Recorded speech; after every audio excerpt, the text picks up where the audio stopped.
This that Red Panda Anthem. Ian, what's up? This that Red Panda Anthem. Red Panda, what's good? Red Panda Anthem. And then in August, right, they had this whole strategy where they were going to have this turnaround strategy, and the stock has just plummeted even ever since that moment. So the lights are getting dim. The lights are getting Nothing dim. but slow singing, a flower bringing. If my burglar alarm start ringing, Yeah, they're filing for bankruptcy, right? Or did they file already?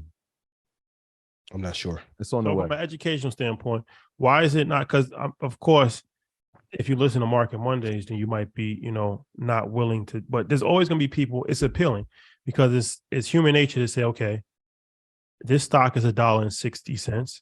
Mm-hmm. Even if it gets to $3, I can double my money.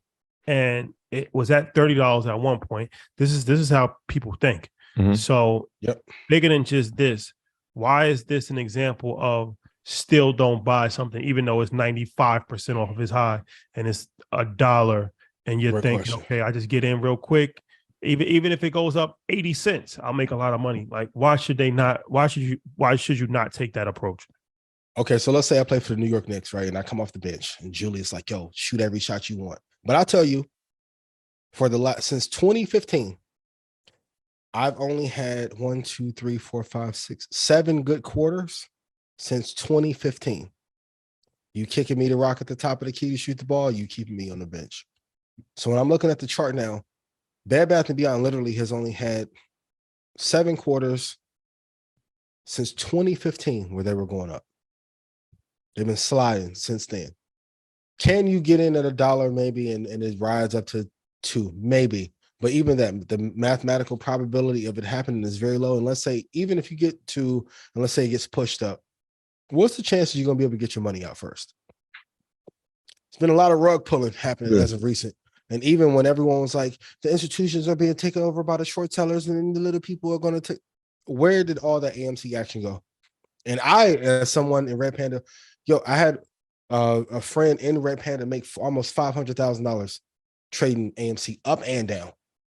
I'm telling you, there will be no liquidity there. Also, if you go look at just the volume, Bed Bath & Beyond, if you look at that, it'll tell you the real story of what the action is there.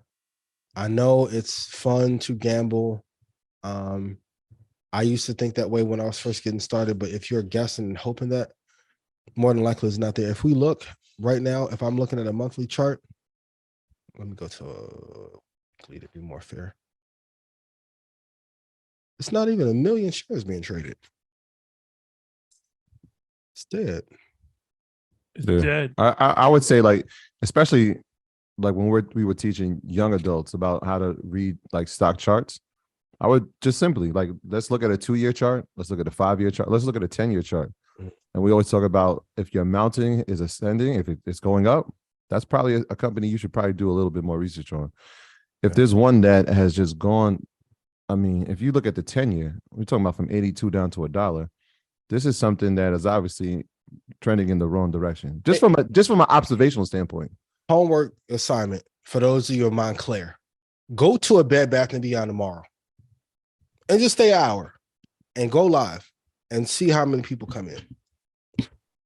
So I got people over there. Shout out to my folks in Edgewater. Right? Update. Have Ticketmaster sent us the emails yet? Or are we going to revolt? I got an update for you. Okay. So that's still coming. So Yeah, I got you. I got the solution. Got you. All right. Okay. Sips tea. So Good day. Microsoft get an edge on Google by integrating Chat GPT into Bing. Bing has not been talked about in years. Yeah. So here's Bing. So those who are not know, it's a search engine. So like when we think search, we just had this conversation in the car. Did right? we? Yeah. Where were we going? He said, did we? That's spicy. Did we? Yeah. We just spoke about this. With your little humbles, like, No, I'm just saying. did we? Mike, click that up. So if you don't, like, when we think of search engines, we automatically think Google. It became Absolutely. like the noun. It became everything when you think of search engines. Bing is Microsoft's search. That's what it is. It's a search engine. And so when most people hear Bing, they're like, they've never heard of it, or like, what does it do? It's a search engine. There's Bing just is clarity.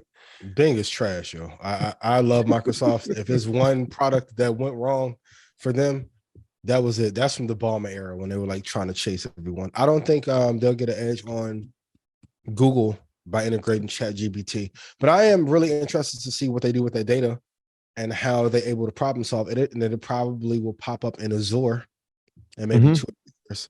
I think it's going to pop up in all the products. It's going to be popped up in Office. But I mean, from Yes. a tech standpoint, the AI that can be used, it's like one of those things. Like this could be great or it could be very detrimental. In right? what So, way? well, if you pair it with the other tech, the AI that they have, that Volley, you know, that one that does the voiceover. Yep. You pair that with Chat GBT. Now it becomes like a concierge. Like you're talking to it and it's talking back to you, right? So like imagine rather than typing in your search engine, you're actually just saying the search engine, and rather than sending you links, it's actually like giving you verbiage back instead of like you having to click on the button to say, all right, we're going here. I'm really interested to see, like, once they get that data set and they begin to test it, how they're going to integrate it into Xbox. That's what I'm really like. Would you be able to use AI to be a better gamer? And I don't want to go too deep into that, but I think there's some things creatively that they can do that will have a big impact there on that side of the business and Azure on like the B2B side. Bing is probably one of the worst products. For all my Microsoft people that work in corporate, please don't report this to your managers. Doing the point. But Bing is terrible. Yeah. So It's not gonna have an impact. But I think going back to Microsoft being like one of my stocks of the year, this was a great partnership that was needed that will give them an edge in other areas over the years to come, but not in that search space. Yeah, they had $1 million. Was it $1 billion investment in Chat GPT? And it just okay. so Well what, played. so what one of the remember when I spoke about sitting in first class?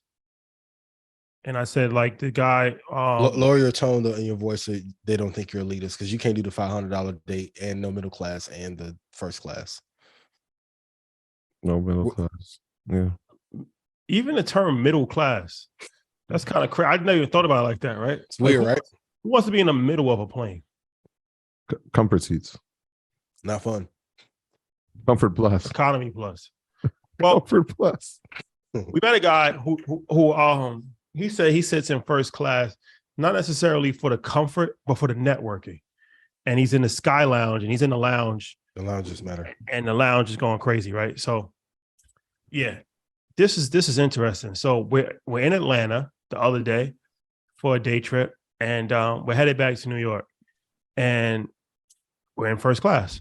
So the people behind me, it was an Indian guy who worked for Google, ironically enough, and it was a white guy, and he was in private equity, and he sold his company a few years ago, and he made a bunch of money. I was like eavesdropping on the conversation because they were literally right behind me. So they're literally talking for the whole entire plane ride. And what they're talking about, guess what they're talking about? Chat GPT. Chat GPT. They are talking about Chat GPT for an hour and a half. Mhm. And the guys are saying like how revolutionary it is and how it's going to change the world, and given the whole education and Elon Musk involvement with it and the whole education. Like I'm literally listening to the whole conversation because I can hear it and they're behind me. But it's interesting because I honestly have never seen a technology that has been more impressive to me than Chat GPT. And I've only experienced it a little bit, but the things that I've been able to see with that, it's actually astonishing. It's actually astonishing. Like to actually just type in a couple of words and then a whole essay is written for you. Yeah, and it's not even good yet. That's the crazy part. Yeah. No, it's this Chat GPT is going to revolutionize the world. And it's going to change things for not only creatives, but it's going to change education. It's going to change the way that we're able to interact with each other.